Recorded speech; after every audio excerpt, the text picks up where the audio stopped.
This is the Israeli Navy. You are approaching a blockaded zone. If you wish to deliver aid to Gaza, you may do so through the established channels. Israel Hamas के बीच जारी जंग और Gaza कब्रिस्तान में होता तब्दील।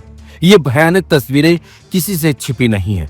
Gaza में जिस तरह से मासूम बच्चे मारे जा रहे हैं, लोग खाने को तरस रहे हैं, वो भी पूरी दुनिया देख रही है। हैरानी की बात तो यह है कि गाजा में मदद पहुंचाने के लिए कई देश आगे आए और मदद करने की उन्होंने काफी कोशिश की, लेकिन इजराइल के विरोध के चलते उनको पीछे हटना पड़ा है। इसी बीच ग्लोबल फ्लोटिला भी गाजा की मदद के लिए निकले, जिन्हें तुर्की, इटली जैसे देशों की सैन्य मदद भी मिली, लेकिन गाजा पहुंचने से पहले ही इजरायली सेना ने इन्हें रोक लिया। इसके साथ साथ इसमें सवार एक्टिविस्टों को भी हिरासत में ले लिया गया है। इजरायली सेना की ओर से हिरासत में लिए गए लोगों में स्वीडन की क्लाइमेट एक्टिविस्ट ग्रेटा थनबर्ग भी शामिल है। इजरायल के विदेश मंत्रालय ने बाकायदा इसकी जानकारी दी। विदेश मंत्रालय ने एक्स पर लिखा है कि हमास समुद्र फ्लोटिला के कई जहाजों को सुरक्षित रूप से रोक लिया गया है और उनके यात्रियों को एक इजरायली बंदरगाह शिफ्ट किया गया। मंत्रालय ने यह भी जानकारी दी है कि ग्रेटा और उनके दोस्त सुरक्षित और ठीक हैं। मंत्रालय ने एक वीडियो भी साझा किया जिसमें थनबर्ग को ले जाते हुए दिखाया गया है। इजरायल ने इस दावे का समर्थन करने के लिए कोई ठोस सबूत नहीं दिया कि फ्लोटिला हमास से जुड़ा है। कार्यकर्ताओं ने इस हस्तक्षेप को अवैध और चोरी बताया है। साथ ही ग्लोबल कम्युनिटी से इजरायल के खिलाफ एक्शन की अपील की है। एक्टिविस्टों का कहना है कि वो हथियार नहीं बल्कि राहत सामग्री लेकर जा रहे हैं, जिसकी गाजा के भूखे लोगों को जरूरत है। चैनल 13 सहित इजरायली मीडिया के मुताबिक अब तक 6 नावों को रोका गया है, जिनमें अल्मा नाम का जहाज भी शामिल है। रिपोर्टरों के अनुसार और भी नावें रोके जाने की उम्मीद है। रिपोर्ट्स में कहा गया है कि इजरायली सैनिक जहाजों पर चढ़ गए हैं और उन पर सवार कई कार्यकर्ताओं को हिरासत में भी लिया गया है।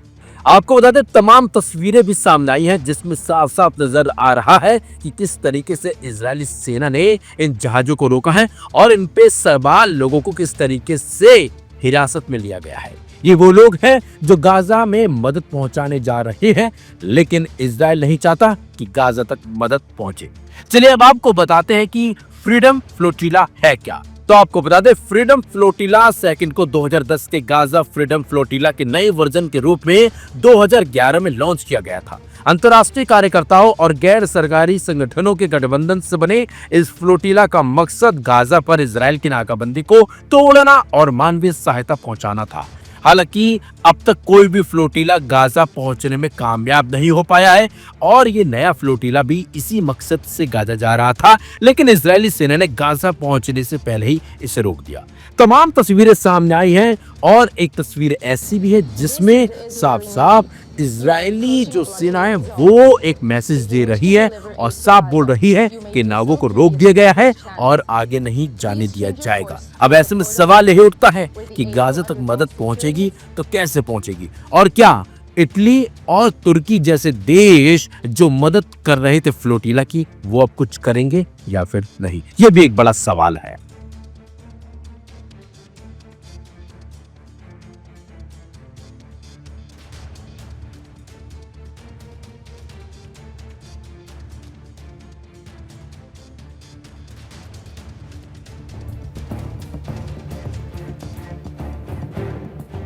गल्फ ऑफ अदन यानी अदन की खाड़ी में अचानक धमाके की गूंज सुनाई दी और डच झंडे वाले कार्गो शिप मिनर्वा ग्राफ्ट से आग की लपटें उठने लगी।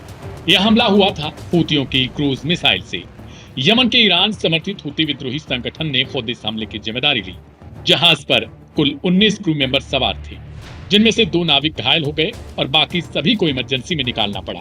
लेकिन जहाज को आग की लपटों से गंभीर नुकसान भी पहुंचा और अब उसके डूबने का खतरा मंडरा रहा है। हूती प्रवक्ता यह सारी ने साफ कहा कि यह हमला उनके नेवल फोर्स ने किया।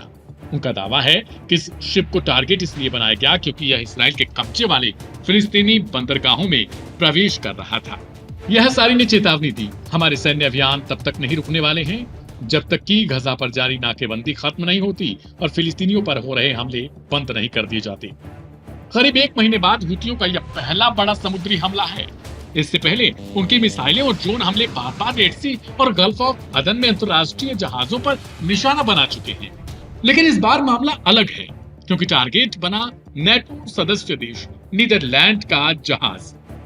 इससे पश्चिमी देशों की चिंता और भी ज्यादा बढ़ चुकी है। यमन की राजधानी सना से जारी वीडियो में हूती प्रवक्ता कैमरे पर सीधे कहते दिखे, यह हमारे फिलिस्तीनी भाइयों के समर्थन में है। हमारी जंग तब तक जारी रहेगी जब तक कि गजा की नाकेबंदी नहीं हटती। हूतियों की भाषा से साफ होता है कि उनका मकसद अब सिर्फ यमन तक सीमित रहना नहीं रहा, बल्कि वे खुद को गजा की लड़ाई का एक हिस्सा साबित करना चाहते हैं। लेकिन यही हमला एक और बड़े अंतर्राष्ट्रीय घटनाक्रम से भी जुड़ता दिखता है, वॉशिंगटन डीसी। इस हफ्ते इसराइल के प्रधानमंत्री बेंजामिन नेतन्याहू और अमेरिकी सदर डोनाल्ड ट्रंप ने गजा के लिए 20 सूत्री शांति प्रस्ताव पेश किया था। इस प्रस्ताव में तत्काल युद्ध विराम, सभी बंधकों की रिहाई और गजा में हमास को पूरी तरीके से निशस्त्र करने की शर्तें रखी गई। साथ ही यह भी साफ किया गया कि गजा की गवर्नेंस में हमास का कोई रोल नहीं रहने वाला, यानी कि उन्हें गजा से आउट कर दिया जाएगा और उनके हथियार मिस्र को सौंप दिए जाएंगे। ट्रंप ने यहां तक अल्टीमेटम जारी कर दिया कि हमास के पास 3 से 4 दिन का वक्त है, वरना अमेरिका खुलकर इसराइल का साथ देगा ताकि हमास का सफाया कर दिया जाए। लेकिन इस प्रस्ताव को लेकर फिलिस्तीन समर्थक गुटों में गहरी नाराजगी है। हमास ने इसे इसराइल का प्लान बताकर टुकरा दिया और अब हूतियों ने भी अपने मिसाइल हमले के जरिए संदेश दिया है कि वे इस योजना को किसी कीमत पर भी स्वीकार नहीं कर सकती। इस हमले ने खाड़ी में चल रहे समुद्री तनाव को एक नए स्तर पर भी पहुंचा दिया। जहाज रानी पर खतरा, ऊर्जा आपूर्ति पर दबाव और गजा युद्ध की गूंज अब यमन के तट से यूरोप तक सुनाई देने लगी। एक तरफ ट्रंप और नेतन्याहू शांति की बात करते हुए अपने प्लान पेश कर रहे हैं, दूसरी तरफ हूतियों की मिसाइल और ड्रोन युद्ध को और लंबा खींचने का ऐलान कर रही हैं। सवाल यह है कि आया शांति प्रस्ताव वाकई जमीनी हकीकत तक पहुंचेगा या फिर गल्फ ऑफ अदन में उठती लपटें और बड़ी जंग का संकेत बन चुकी है।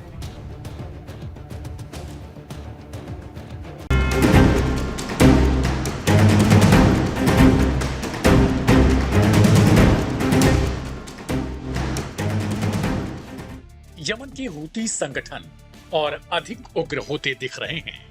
इस बार सीधा निशाना अमेरिका की तेल कंपनियों पर साधा है।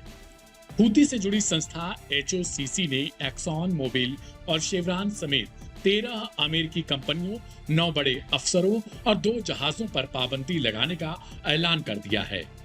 ये कदम दरअसल ईरान पर अमेरिकी इशारे से लगाए गए नए प्रतिबंधों के सीधे जवाब के तौर पर भी माना जा रहा है।